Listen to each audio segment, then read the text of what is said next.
열왕기상 2장 13절에서 25절 말씀을 우리 다 함께 합독하겠습니다. 함께요. 핫깃의 아들 아도니아가 솔로몬의 어머니 밧세바에게 나온지라. 밧세바가 이르되 내가 화평한 목적으로 왔느냐. 대답하되 화평한 목적이니이다. 또 이르되 내가 말씀드릴 일이 있나이다. 밧세바가 이르되 말하라.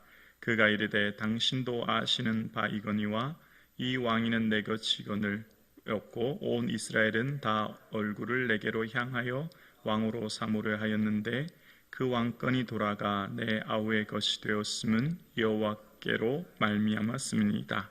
이제 내가 한 가지 소원을 당신에게 구하오니 내 청을 거절하지 마옵소서. 밧세바가 이르되 말하라. 그가 이르되 청하건대 솔로몬 왕에게 말씀하여 그가 수넴 여자 아비삿을 내게 주어 아내를 삼게 하소서.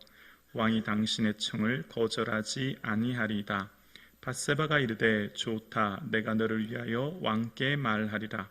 밧세바가 이에 아도니아를 위하여 말하려고 솔로몬 왕에게 이르니 왕이 일어나 영접하여 절한 후에 다시 왕자에 앉고 그의 어머니를 위하여 자리를 베푸니 그가 그의 오른쪽에 앉은지라. 밧세바가 이르되 내가 한 가지 작은 일로 왕께 구하오니 내 청을 거절하지 마소서. 왕이 대답하되 내 어머니여 구하소서. 내가 어머니의 청을 거절하지 아니하리이다.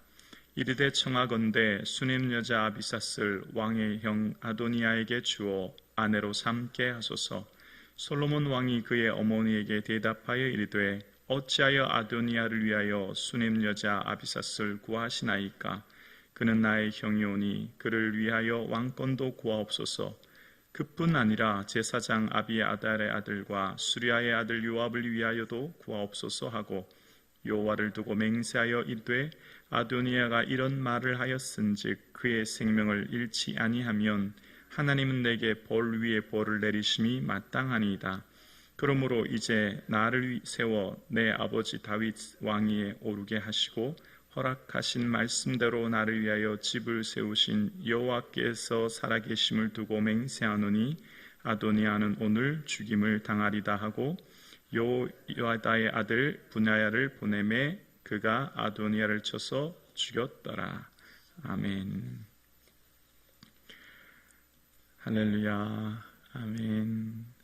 4월 6일 이 하루를 허락하신 주님, 생명 주신 주님께 감사드립니다. 주님 기쁨 되는 이 하루 되기를 주님의 이름으로 축복합니다. 아멘.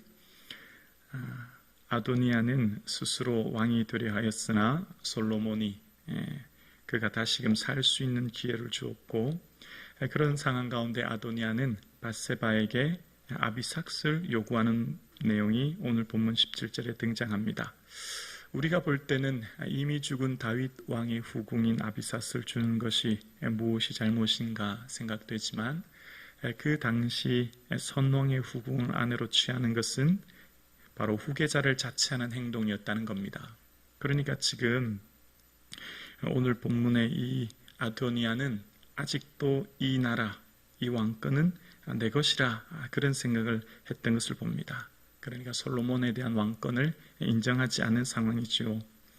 그럴 때 솔로몬은 그 이야기를 듣고 분노하면서 23절에 보면 내가 그 생명을 잃지 아니하면 하나님이 내게 벌 위에 벌을 내리심이 마땅합니다 라고 고백하는 내용이 나옵니다.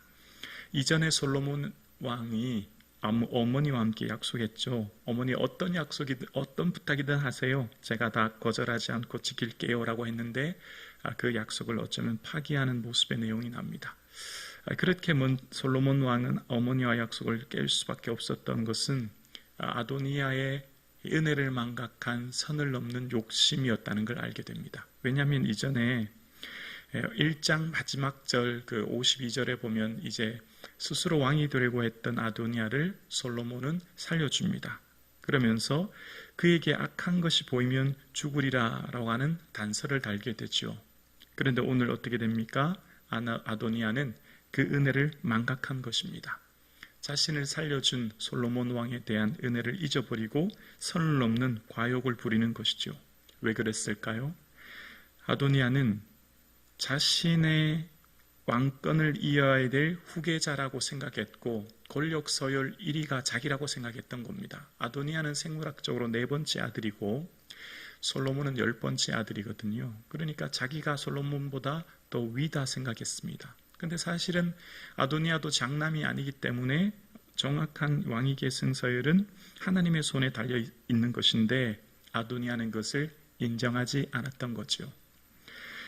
원래 나의 것은 없습니다. 이 세상에 처음부터 내 것은 아무것도 없어요. 다 하나님의 은혜인 줄로 믿습니다. 아도니아는 원래 내 것이었다라고 생각했고 그래서 이 솔로몬 왕의 왕권을 인정하지 않았습니다.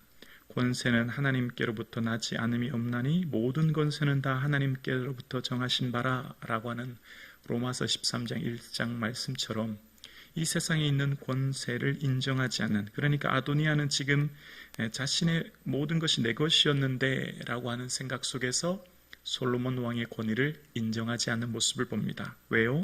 은혜를 망각했기 때문입니다. 원래 아도니아는 스스로 왕이 되려고 했고 그 반역의 모습으로 솔로몬 왕은 그를 죽여야 했지만 살려두었습니다. 아도니아가 왜 이렇게 은혜를 망각하고 다시금 쓰임받을 기회를 잃어버렸을까요? 그 근원적인, 그러니까 아도니아에게 근원적인 어떤 잘못의 모습은 바로 하나님에 대한 두려움이 없기 때문입니다. 그러니까 은혜를 망각하는 사람, 내게 주신 모든 것이 주의 은혜이십니다, 내 것은 없습니다라고 고백하는 사람은 어떤 사람일까요? 하나님을 늘 바라보고 하나님을 인식하는 사람이에요. 그런데 은혜를 망각하고 선을 넘고 과욕을 부리는 사람은 어떤 사람일까요?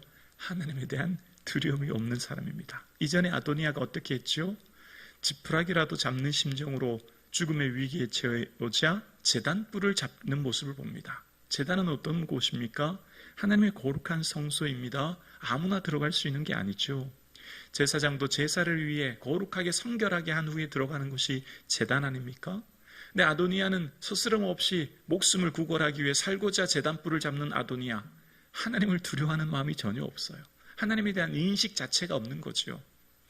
여러분, 하나님을 인식하지 않으면 은혜를 망각합니다. 은혜를 망각하면 선을 넘고 과욕을 부리게 되죠.